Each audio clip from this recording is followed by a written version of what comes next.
Lo habíamos anticipado en nuestro comienzo, este interés de hablar sobre lo que pasa de Argentina en su inserción internacional y también lo que está pasando tristemente en Cuba. Por eso lo hemos convocado al doctor Gustavo Barbarán, un especialista en la materia de lo que es todo la política internacional. ¿Qué tal, doctor? Buenas noches, gracias por acompañarnos, No, al por contrario, dedicarnos Mónica, este tiempo. es un gusto y un honor. Para mí también. Doctor, la verdad que preocupa sobremanera la situación que se ve a través de lo poco que podemos observar por las redes y la televisión, lo que sucede en Cuba, un país tan oprimido, sus habitantes por hecho. Y la verdad que se ve, ¿no?, una Cuba totalmente dividida, aquellos que están a favor del régimen, que no conocen lo que es la libertad, y aquellos que han podido experimentar algunos respiros de libertad y obviamente pujan por eso. Sí, eso es realmente lo que está ocurriendo en estos días, pero no deja de ser la punta del iceberg, ¿no? Hay temas que son mucho más profundos, que exceden a Cuba. Esto es como la teoría del caos, Mónica. Todo tiene que ver con todo. Entonces, lo de Cuba es un proceso que, como decíamos antes de entrar al aire, y lo señalaba usted, es un proceso que marca un final. ¿Final de qué? Pues yo creo que esto hay que tenerlo claro. Final de un resabio de la Guerra Fría.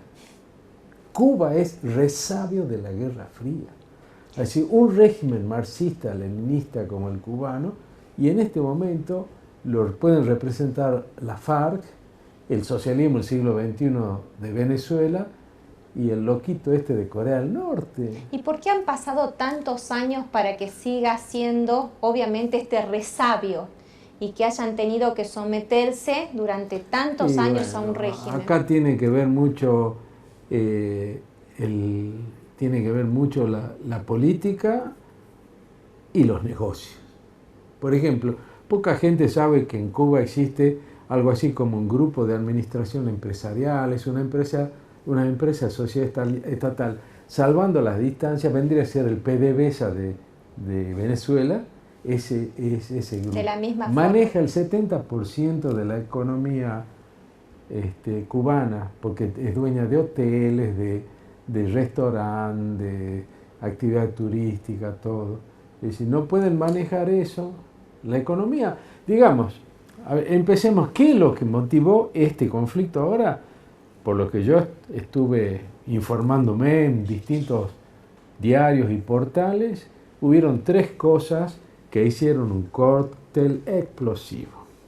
Primero y principal, el coronavirus. Para una nación que había logrado un servicio de salud pública muy bueno, que era casi una referencia mundial por la universalidad de sus prestaciones y por la calidad de ellas, llama la atención que no hayan estado preparados para esto que se vería. En primer lugar. Segundo lugar, la repercusión económica de la pandemia, que no es solamente por la pandemia, sino que se viene arrastrando. Y en tercer lugar, las redes sociales. Las redes sociales ya está visto que son inmanejables para motivar la indignación de la gente. Lo vemos en todo el mundo, que cuando empiezan a funcionar las redes sociales. Ahora, lo curioso es que esta movida que empezó en San Antonio de los Baños es una movida que, según leía yo, son de intelectuales de la colonia artística, pero de izquierda. O sea que son del palo. No es que sean rebeldes financiados por Estados Unidos, porque esto es lo primero que va a decir el régimen, lo mismo que dice hasta el cansancio el compañero Maduro, que atrás está Estados Unidos boicoteando. ¿Usted cree que es así? No, para nada. Eso no quiere decir culpar a Estados Unidos de las leyes de embargo, ¿no? Usted dice que acá es el pueblo en su auténtico derecho. Que está harto, está harto. Entonces, uno de los problemas de estos populismos de izquierda que son dictatoriales es que van con el tiempo corroyendo el civismo. ¿Cómo se hace para que un pueblo que no conoció nada de esto, en un momento de Internet para que tome protagonismo de una manera consciente, racional, proactiva, cuando salen a la calle y los muelen a palos. Entonces, esto es lo que a mí me parece que le está faltando a Díaz-Canel. Posiblemente Díaz-Canel no tenga ni el carisma ni la calidad que tuvieron Fidel y Raúl Castro. ¿Será cierto el exilio de Raúl Castro en Venezuela?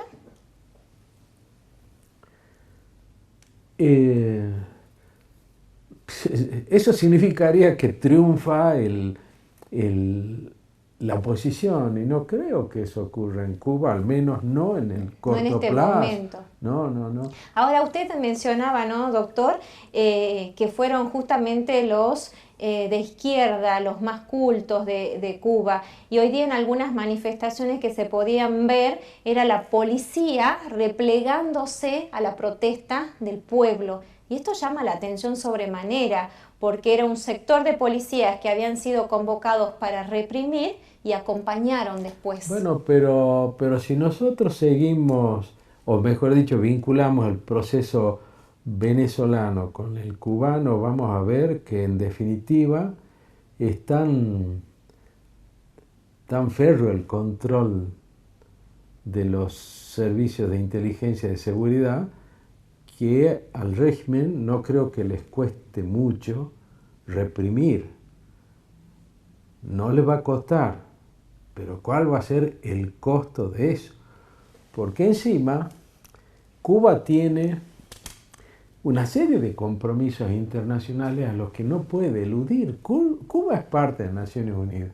Y Naciones Unidas tiene uno de sus pilares fundamentales es su sistema de protección de derechos humanos, que son universales. Entonces, como miembro de Naciones Unidas, irrisorio, ¿no? No puede desoír eso. Y como miembro de la Organización de Estados Americanos. Pero de hecho los desoye porque no se cumplen los derechos humanos en esas fronteras. Bueno, lamentablemente es así. Lamentablemente es así.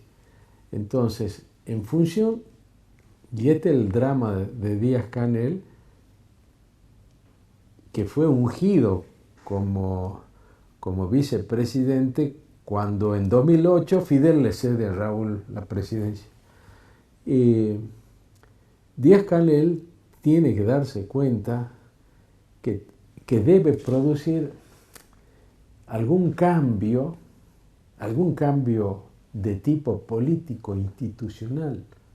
Eso es muy difícil, porque después empiezan, y acá viene lo que yo decía hace rato, las presiones desde afuera. Las presiones de afuera. Mucha de la política de Estados Unidos hacia Cuba obedece a los intereses de los cubanos exiliados. Ese es un componente muy importante. Le permitió a Bush ganar las elecciones en Florida. Y la ley Helms-Burton, si mal no recuerdo así se llama, fue promovida por el presidente Clinton. Viene Donald Trump, es decir, Barack Obama hace el esfuerzo de reincorporar, de sacarle la interdicción a Cuba que se reincorpore al sistema de la OEA. Viene Trump y manda atrás todo. ¿Qué va a hacer Biden? Aparte de la retórica, decir que no hay que reprimir al pueblo, etcétera, etcétera. Pero esto hay que resolverlo.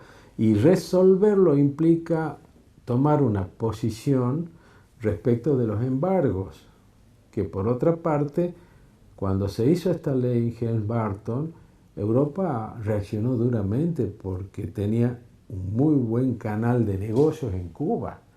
Lo llevo un ratito hacia Venezuela. ¿Por qué cree, doctor, que Venezuela no logra romper con el régimen más allá de todas las revoluciones que se han visto, de un Juan Guaidó fuerte que después de estar preso salió, se exilió, ahora vuelve a Venezuela, hoy intenta el régimen volverlo a llevar preso y la propia gente impide que eso suceda? ¿Por qué no logran liberarse de eso? Porque la oposición venezolana está muy fragmentada. Está muy fragmentada. De eso se trata. Entre otras cosas. Después está, partamos la base, y esto yo lo vengo diciendo en viejos artículos míos que salían en la revista Clave, en los años que estoy hablando. Venezuela es un régimen militar. Y es un régimen militar que se ha sustentado en los negocios santos y no santos que se generan en PDVSA. Entonces, si hoy se iniciara un proceso de democratización como todos queremos, tendrían que ir en cana el 80% de los funcionarios que han pasado por PDVSA, muchos de los cuales son militares, y muchos de los cuales los involucran con narcotráfico. Entonces, un poco en Cuba pasa también lo mismo, los negocios espurios. Entonces, de lo que no se habla. De lo que no se habla, porque hay una mítica romántica alrededor de Cuba. Y hay una élite muy bien resguardada por el propio gobierno, totalmente, que tiene todos los beneficios. Como sucede en esta clase de regímenes. Eso pasa en Venezuela, pasa en Corea del Norte, pasa también en Cuba.